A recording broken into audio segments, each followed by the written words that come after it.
are you right now? I feel like I have a long way to go. Things happen very, very quick in a top fuel car, and trying to get that experience and go through all the different scenarios that can and will happen at some point. How did motorsports find you? My father was racing in SCCA when I was born, and that's how I got hooked on racing. And then when I turned 8, they bought me a go-kart to start racing, and the rest is history. NASCAR champion, IndyCar champion, Hall of Famer. Is there a title that you love?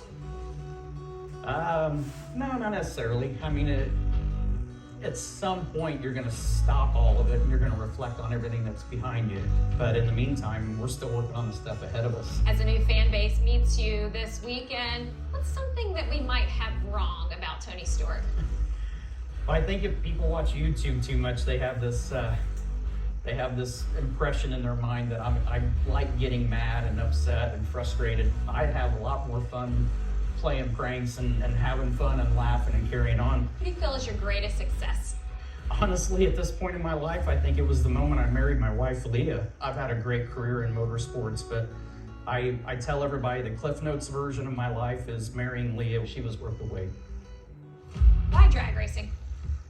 Well, I think it's no secret that, when I met Leah and I started going to the drag races with her, and the more races I went to, the more questions I asked. And the more questions I asked, the more it was like setting a hook in a fish's mouth.